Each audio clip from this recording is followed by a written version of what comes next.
আসসালামু আলাইকুম রহমতুল্লাহি ওবরকাতুহু। সম্মানিত দর্শক, বাংলাদেশে এখন একটা তুমুল বিতর্ক শুরু হয়েছে জনাব আসিফ নজরুলকে নিয়ে। এবং জনাব আসিফ নজরুলকে নিয়ে যারা বিতর্ক করছেন, এই বিতর্ক গোষ্ঠীর যিনি নেতা আমির, আমিরুল যাকে বলা হয় রেভুলেশন, তিনি হলেন ডাক্তার পিনাকি ভট্টাচার্য।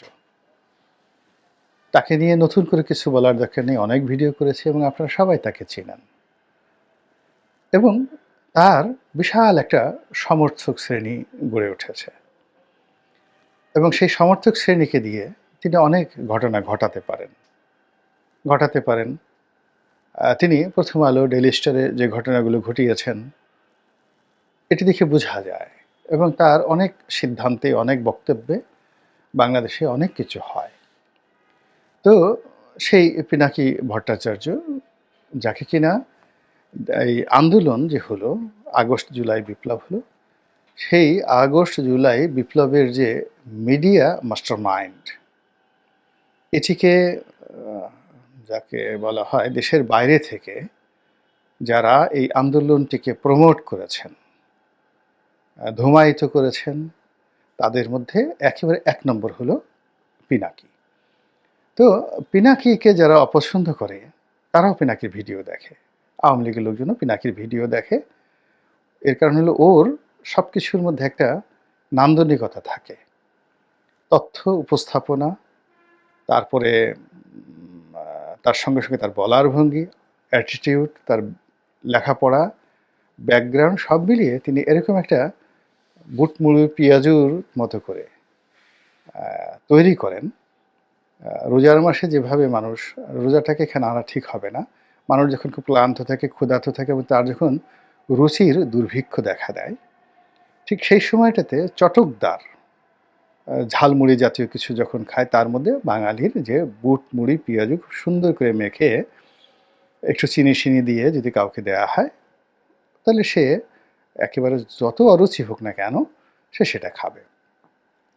তো এখন বাঙালি যখন শেখ হাসিনার ভয়ে রীতিমতো কাপড় চোপড় নষ্ট করছিল, বাঙালি যখন তার খাবারে রুচি হারিয়ে ফেলেছিল, স্ত্রী সঙ্গমে যাদের তখন যাকে বলা হয় কোনো রকম উত্তেজনা ছিল না, প্রেম ভালোবাসা এমন একটা ফিকে হয়ে গিয়েছিল যে বনলতা সেনের কবিতা কারো মনে ছিল না, ঐশ্বরিয়া নামক রায় নামক যে একটা সুন্দরী আছেন, বা প্রিয়াঙ্কা চোপড়া নামক যে একজন বলিউড অভিনেত্রী আছেন, যার প্রেমে আমাদের সাবেক রাষ্ট্রপতি রীতিমতো দিওয়ানা হয়ে গিয়েছিলেন। তো বাঙালি ঠিক 2023 সনের পুরোটা সময় তারা প্রিয়াঙ্কার নাম ভুলে গিয়েছিল, ঐশ্বরিয়া রায়ের নাম ভুলে গিয়েছিল। এবং সেই সময়টিতে বনলতা সেন রূপে তাদের কাছে যারা এসেছিল, তাদের মধ্যে নিঃসন্দেহে এটিএনের যে মাহফুজ সাহেব, তিনি যে গান গাইতেন, কখন তিনি গান গাইবেন এটি নিয়ে আমরা খুব ব্যস্ত ছিলাম। আমরা তাকে গালি দেই, ট্রল করি, যা কিছু করি না কেন, তিনি যে গান গাইতেন ওটা আমাদের একটা বিনোদনের বিষয় ছিল। এরপরে ছিল কখন সেই সেফায়েতুল্লাহ সেফু একটা নতুন ভিডিও দিবেন এবং কাকে কত অশ্লীল ভাষায় গালাগাল করবেন, এবং সেই গালাগালিটা আমাদের কাছে মানে কি বলবো, দিলীপ কুমারের সবচেয়ে বিখ্যাত যে সিনেমাগুলো, গঙ্গা যমুনা, আন, তারপরে শেষে যদি হলিউডের সিনেমা ধরেন, সেই সফিয়া লরেনের বিখ্যাত টু ওম্যান, সানফ্লাওয়ার, বা আড্রে হেপবার্নের রোমান হলিডে, বা ফিচার ফিল্ম বলতে সর্বকালের সেরা ফিচার ফিল্ম দ্য বাইসাইকেল থিপ, কিংবা ধরুন দ্য সাউন্ড অফ মিউজিক, এইগুলোর চাইতেও আমাদের কাছে সেফায়েতুল্লাহ সেফুর গালি ছিল সবচেয়ে বড় বিনোদন, শান্তি, একেবারে দুদণ্ড ক্লান্তি থেকে শান্তি পাওয়ার জন্য মানুষ সেফায়েতুল্লাহকে খুঁজত 2022 এবং 23 সনে। এই লাইনে সেফায়েতুল্লাহ হলেন এই সবার বাবা, মানে ফাদার অফ দ্য এন্টারটেনমেন্ট। মানে আপনি এখন এখন তো 24 সনে হয়ে গেছে, 21, 22, 23, মানে গত সেই 2021 থেকে একেবারে 24 পর্যন্ত যারা এই বাংলাদেশে এন্টারটেইন দিয়েছে রাজনীতির নামে, বিনোদনের নামে, সব জায়গাতে, তো সবার পিতা, এই জাতির পিতা শেফুদা। এটা পিনাকিও স্বীকার করেছেন যে তিনি শেফুদাকে ফলো করেন। তারপর আমরা সেই মাহবুব সাহেবের গানে আমরা বিনোদন পেতাম। আর বিনোদন পেতাম কোথায়? হিরো আলম। হিরো আলম যা কিছুই করত, আমরা খুবই বিরক্ত হতাম। তারপরে ট্রল করতাম, কিন্তু দিন শেষে আমরা তাকে নিয়ে আলোচনা করতাম এবং প্রথম আলো, ডেইলি স্টার পর্যন্ত হিরো আলমকে প্রমোট করতো, বিকজ তিনি ওই সময়টাতে ছিলেন জাতির কো-ফাউন্ডার। মানে এই যে বিনোদন জগতের যাকে বলা হয় ফাউন্ডিং ফাদার, সেফায়েতুল্লাহ, মাহফুজ সাহেব এবং এই হিরো আলম।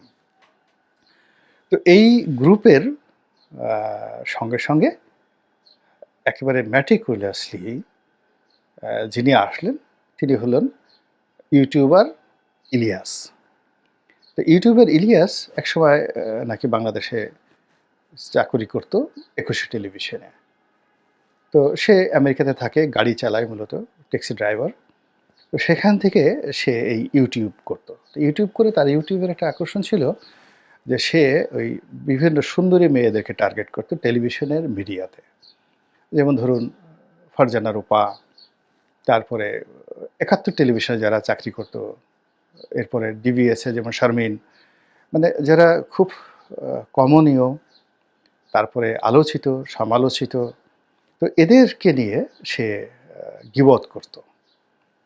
কার সঙ্গে কার সম্পর্ক, কে কোন জায়গাতে খাট গরম করে, মানে এই অবৈধ প্রণয় নিয়ে যে কীর্তিকে বলা হয় সেক্সুয়াল পারভার্সন। এই সেক্সুয়াল পারভার্সন জিনিসগুলো তিনি সেই ইউটিউবের মাধ্যমে একেবারে ম্যাটিকুলাসলি তুলে আনতেন। এই এখন শারমিন গেল, এই এখন ফারজানা রূপা গেল, ওখানে গিয়ে সে কাপড় খুলে ফেললো, কাপড় খুলতে গিয়ে মোজাম্মেল বাবু আসলো, মোজাম্মেল বাবুকে সরিয়ে দিয়ে এখন সেখানে আর একজন আসলো, মঞ্জু আসলো, ইকবাল সুবহান চৌধুরী আসলো।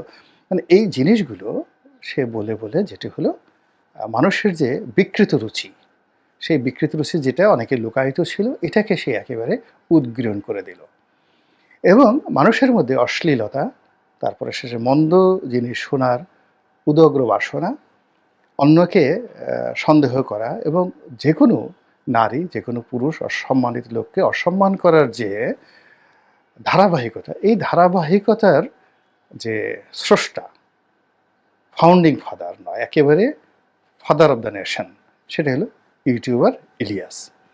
ফলে এই ইলিয়াস কেন্দ্রিক যে একটা যাকে বলা হয় নতুন সোসাইটি গড়ে উঠল, বিবর্তন উঠল, এটা বাংলাদেশে যাকে বলা হয় বিনোদনের জগতে ফ্রেঞ্চ রেভলিউশনের মতো। এখন সেই ফ্রেঞ্চ রেভলিউশনের উদ্যোক্তা ইলিয়াস এবং তার বাংলাদেশে প্রচুর ভক্ত, এবং সে আসার কারণে এই তার যে গালাগালি এবং তার যে ধরন এবং প্রকৃতি, এটা ডাউন হয়ে গেল না, এটা ঊর্ধ্বে উঠে গেল। এবং আগে যারা মানে বিনোদন দিতেন, মাহফুজ সাহেব, তারপরে হিরো আলম, তারপর শেষে আপনার সেফায়েতুল্লাহ, তারা অবদমিত হয়ে গেলেন। এরা মানে যাকে বলা হয় ব্যাকডেটেড হয়ে গেলেন, সাবেক বিগত যৌবনা হয়ে গেলেন। এবং তার ইলিয়াসের যৌবন টগবগিয়ে যখন ফুটতে থাকলো, ঠিক সেই সময়টাতেই এই আন্দোলনটা ২০২৩ সনে দাঁড়া বাড়তে থাকলো। এবং ইলিয়াস যখন এই বিনোদন জগতের ওই যে তার যে sexual perversion and perverted attitude, mind, body and thinking, এই জিনিসগুলোতে তিনি যখন একেবারে সম্রাট হয়ে গেছেন, আলেকজান্ডার দ্য গ্রেট হয়ে গেছেন, ঠিক সেই সময় পিনাকির আবির্ভাব হলো। তো পিনাকি প্রথমে আমাদের মতো ফিচার করতো বা ফাহামের মতো সে যাকে বলে ভিডিও বানাতো, কিন্তু ওগুলো খেত না কেউ। তো দেখা গেল খুব অল্প সময়ের মধ্যে সে যখন ইলিয়াসকে অনুসরণ করা শুরু করলো এবং উইথ হিজ এডুকেশন, ইলিয়াসের হয় লেখাপড়া আমি জানি না সে কোথায় পড়েছে বা তার লেখাপড়ার মান কি বা সে কোন পরিবার থেকে আসছে আমি কিছুই জানি না, বাট পিনাকির একটা ইতিহাস আছে। তো তার সাথে এডুকেশন আছে, শিক্ষা আছে, দীক্ষা আছে। তো যখন পিনাকি তার সেই কর্মকাণ্ডের মধ্যে ইলিয়াসকে আনলো, তার কর্মকাণ্ডের মধ্যে হিরো আলমকে আনলো, তার কর্মকাণ্ডের মধ্যে যাকে বলা হয় সেফায়েতুল্লাহ সেফুকে আনলো এবং সে গানও গেয়েছে। গান গেয়েছে, তাহলে হিরো আলম এবং মাহফুজ সাহেবের মতো সে ওই কিছু, কিছু ক্ষেত্রে তার গান আনলো, কবিতা আনলো। তো সব মিলিয়ে সে এরকম একটা কনটেন্ট সে তৈরি করলো, যেখানে সবাই একেবারে 1 in a million, মানে একের মধ্যে সে 10,00,000 সে জিনিস পেয়ে গেল। এখানে সে গোলাম মোল্লা রনির বক্তব্য কেউ খুঁজতে গেলে পিনাকির মধ্যে পাবে। আলবার্ট আইনস্টাইনের সূত্র পাবে। তারপরে শেষে সে ইবনে সিনার মতো ডাক্তারকে সে খুঁজে পাবে, ডাক্তারি বিদ্যা পাবে। এখানে সে যৌনবিদ্যা পাবে। এখানে সে অর্শ এবং ভগন্দর এটা কিভাবে অপারেশন করে এবং কিভাবে মলদ্বারের মধ্যে আঙ্গুল ঢুকিয়ে মলদ্বারে ঘা হলো কিনা এটা কিভাবে সে টেস্ট করবে, এই জিনিসগুলো মানুষ খুঁজে পেল। এর কারণ হলো আমাদের যে দেশের মানুষের স্বভাব, সবাই মলদ্বারের মধ্যে কঞ্চি ঢুকাতে চায়, কেউ বাঁশ ঢুকাতে চায়, এবং বাঁশ শুধু যেন তেন নয়, কঞ্চিওয়ালা বাঁশ, যেটাকে আমাদের বরিশালের ভাষায় বলে আক্কেওয়ালা বাঁশ। তো এই আক্কেওয়ালা বাঁশ আপনি কারো পশ্চাৎ দেশে ঢুকাবেন, এতে আপনার তৃপ্তি মিটবে না। আপনার মনে হবে যে আঙ্গুলটা একটু ঢুকাতে পারতাম। তো এই যে পশ্চাৎ দেশে আঙ্গুল ঢুকানোর যে প্রবৃত্তি, সেটাকে একেবারে বাস্তব জীবনে মডেল তৈরি করে দিলেন জনাব পিনাকি ভট্টাচার্য। ফলে বুম বুম, মার মার, কাট কাট, কিসের শাহরুখ, কিসের যাকে বলা হয় অক্ষয় কুমার, বা অন্য এই যুগেতে হলিউডের যারা সবচেয়ে নামকরা ব্লকবাস্টার, সেই জনি ডেপ বলেন বা অন্যান্য যারা বলেন, সব কিছু বাদ দিয়ে বাঙালির মন এবং মননে, শুধু এই বাংলা নয়, পশ্চিমবঙ্গায় পিনাকি ভট্টাচার্য হয়ে গেলেন ফাদার অব দ্য যাকে নেশন অফ এন্টারটেনমেন্ট ওয়ার্ল্ড, বিনোদন জগতের একেবারে অবিসংবাদিত জাতির পিতা, এতে কোনো সন্দেহ নেই। এবং এখনো পর্যন্ত তিনি সেই বহাল তবিতে আছেন। তো সেই জায়গা থেকে তিনি ডক্টর ইউনূসকে সমালোচনা করছেন, তারপর প্রথম আলোকে টার্গেট করেছেন, এবং তিনি সঙ্গী হিসাবে আবার সাবেক বিনোদন জগতের সাবেক পিতা ইলিয়াস, ইউটিউবার ইলিয়াসকে নিয়ে নিয়েছেন। কাজেই তার হাতটি এখন অত্যন্ত শক্তিশালী, প্রচণ্ড শক্তিশালী। তো সেই শক্তিশালী হাত দিয়ে তিনি আসিফ নজরুলকে ধরেছেন। তিনিও ধরেছেন তার এই যে এখন তার শিষ্য বলতে পারেন ইলিয়াসকে, অথবা ইলিয়াসের যে একসময় ইলিয়াস যে যখন নাম্বার 1 ছিল, এই বিনোদন জগতের ফাদার ছিল, তখন সেক্ষেত্রে পিনাকি যেহেতু তাকে অনুসরণ করেছে, ইলিয়াসকেও আপনি বলতে পারেন youtuber Ilyas is the master mind of Pinaki. But fact is that তারা এখন একত্রে কাজ করছেন, জয়েন্টলি কাজ করছেন দেশ এবং জাতির কল্যাণের জন্য, এই দেশকে ভারতের শোষণমুক্ত করার জন্য, এই জাতিকে নতুন স্বাধীনতার স্বাদ দেওয়ার জন্য, এই জাতিকে মানে আত্মপরিচয় বলিয়ান হওয়ার জন্য একটা নতুন কিছু তারা করার চেষ্টা করছেন। এবং সেই করার ক্ষেত্রে তাদের মনে হচ্ছে যে এই doctor Asif Nazrul he is the main culprit, তাদের সকল কর্মকাণ্ডের বাধা, প্রধান বাধা, এবং একে যে কোনোভাবে একে অপদস্থ করতে হবে, অপমান করতে হবে, তাড়াতে হবে, এবং একে শাস্তির আওতায় আনতে হবে। এবং এই মুহূর্তে যদি তাদের হাতে ক্ষমতা থাকতো, তাহলে আসিফ নজরুল সাহেবকে রাজু ভাস্কর্যের সামনে টানিয়ে পায়ের নখ থেকে মাথা পর্যন্ত তাকে মানে কি করা হতো, কুটি কুটি কুটি কুটি কুটি করে একেবারে ওই যে তার সর্ব অঙ্গে, প্রথমে ওই যে পিনাকি সাহেবের হাত, ইলিয়াস সাহেবের হাত, বা খাট কটকট করা যে সমস্ত জিনিসগুলো তারা করেন, ওরকম একটা জিনিস তারা করে একে জনসম্মুখে একবার আসিফ নজরুল তাদের দ্বারা উহ করতেন, আহ করতেন, চিৎকার করতেন, আবার হাসতেন গুদগুদি পেয়ে, এই জিনিসগুলো মানে জাস্ট তাদের স্টাইলে তারা করতেন। তারপরে তাকে বিচার করতেন, এবং তাদের ধারণা অনুযায়ী আসিফ নজরুল সাহেব এই সময়টিতে গত 100 দিনে যে ক্ষতি করেছেন ডক্টর ইউনূসের, দেশের, জাতির, এবং সব মিলিয়ে ভারতের এজেন্ডা বাস্তবায়ন করার জন্য, প্রথম আলোর এজেন্ডা বাস্তবায়ন করার জন্য, বাংলাদেশের সব কিছু শেষ করার জন্য আসিফ নজরুল যা কিছু করছেন, এই লোকের একটা দৃষ্টান্তমূলক শাস্তি হওয়া উচিত। তো এইরকম ভিডিও ছেড়ে সুন্দরভাবে দিয়ে তারা তো এখন মহা যাকে বলে আনন্দে আছেন যে দেখো কত ধানে কত চাল, এবার বুঝো যে ক্ষমতার চেয়ার বড় নাকি ইউটিউবের স্ক্রিন বড়। তুমি ওখানে বসে মন্ত্রণালয়ের উপদেষ্টা হয়ে আছো। সেটা বড় না আমি প্যারিসে বসে আমি যে কথাগুলো বলছি বা আমি নিউ ইয়র্কে বসে আমার শিষ্যকে দ্বারা, ভাবর শিষ্যকে দ্বারা যে কথাগুলো বলাচ্ছি সেগুলো শক্তিশালী। এগুলো এখন একটা জায়গাতে এসে পৌঁছে গেছে এবং এরই প্রেক্ষিতে জনাব আসিফ নজরুল যথেষ্ট বিচলিত, কোনো সন্দেহ নাই। এবং আসিফ নজরুলের সঙ্গে অন্যান্য যাদেরকে জড়ানো হয়েছে তারাও বিচলিত। ডক্টর ইউনূস সাহেব বিচলিত কিনা জানি না। তবে সবাই সন্দেহ করছে যে আ এরা সবাই মোটামুটি জামাতের বন্ধু, শিবিরের বন্ধু এবং জামাত শিবিরকে ক্ষমতায় রাখার জন্য, সেভ করার জন্য বা ইসলামাইজেশন এর জন্য এরা মনে করছে জামাতই বাংলাদেশের একমাত্র দল যাদের হাতে দেশ জাতি নিরাপদ। এবং এই জামাতের যে কর্মে যত বাধা এই আসিফ নজরুল আ এবং আসিফ নজরুলের সাথে জামাতের ১ম দিকে যে দহরম-মহরম সম্পর্ক ছিল, এটি যেকোনো কারণে হয়তো বাংলাদেশে আ জামাতের কারণে হয়েছে বা আসিফ নজরুলের কারণে হয়েছে বা ভারতের কারণে হয়েছে বা প্রথম আলোর কারণে হয়েছে অথবা পিনাকি ইলিয়াসদের কারণে হয়েছে। Whatever maybe does not matter এটা হয়ে গেছে। এখন এই যে পরিস্থিতি, সেই পরিস্থিতিতে কি করবে ডক্টর আসিফ নজরুল? তাকে নিয়ে যে যেভাবে পাচ্ছে ট্রল করছে, তাকে সবাই ভয় দেখাচ্ছে এবং সেই ভয়ের কারণে দেখলাম যে সে মাটির সঙ্গে একদম মিশে গেছে এবং সে রিয়েলি ভয় পেয়েছে। ভয় পাওয়ার পরে সে Facebook স্ট্যাটাস দিচ্ছে এবং তারপরে সে পিনাকিকে নিয়ে কথা বলছে, আ ইলিয়াসকে নিয়ে কথা বলছে আ পরোক্ষভাবে। সরাসরি নাম যে নিবে এই সাহসও তার নাই। পিনাকির যে নাম নেবে বা ইলিয়াসের যে নাম নেবে এই সাহস ডক্টর আসিফ নজরুল সাহেবের নেই।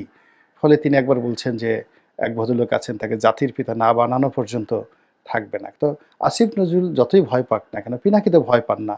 তিনি আবার বিরোধর্ফে বলছেন, আমাকে ইন্ডিকেট করে এই সকল কথাবার্তা বলা হচ্ছে।